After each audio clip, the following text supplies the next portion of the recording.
how is a pool constructed?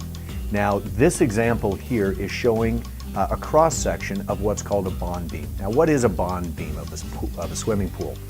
The bond beam is like the lip of a cup.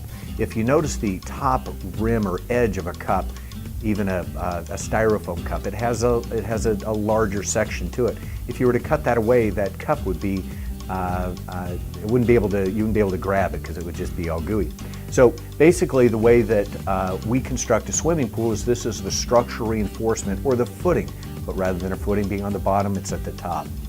Now, this is the standard construction technique that most swimming pools work under. 3/8 inch rebar.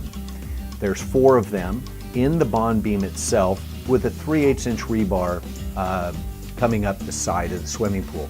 A typical construction is 12-inch on center steel. The other item we're showing here is a cross-section of the bond beam, then how the deck is then resting or nesting on the deck or on the bond beam itself. Now, this is called a floating deck technology. So when the soil that is back here, when it gets wet, it will actually expand and lift this deck off of the bond beam of the swimming pool. Shasta years ago has decided that that's not the way we're going to build a swimming pool, and we're going to use what's called a premium method of construction. So here's the Shasta difference. The way that Shasta builds our swimming pool is with that same concept of the bond beam.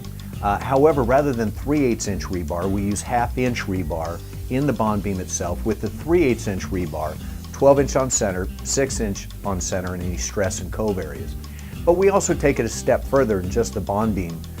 We also take, and this rebar, every 4 feet is raised up out of the ground, and it's called a sky bar. When the deck crew comes in to form and pour their deck, this is bent over, as you can see in this example, and then tied into a structurally reinforced footing on the backside, all 3/8 inch rebar.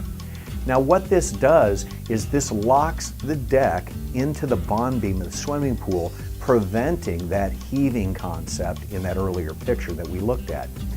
Now, we also go a step further, and on the back side of the decking edge, we use pylons, one every 8 feet. It's just inside the back edge of the decking, and what this does is it provides structural reinforcement on that back side of the decking, preventing the deck from ever rising or heaving down.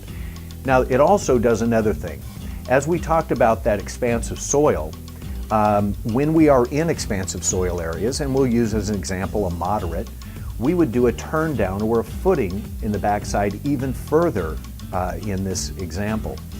It would be 12 inches deep, and then what that does is as water gets wet in the back, when it rains, you're washing off your deck or the kids are playing or whatever it might be, is this soil back here will get wet.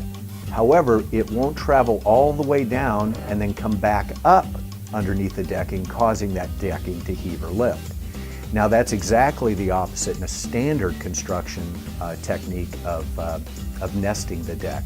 That deck is fully exposed to the elements, when indeed the premium construction method of doing things, and the way Shasta Pools does things, is to protect that decking long after we've left.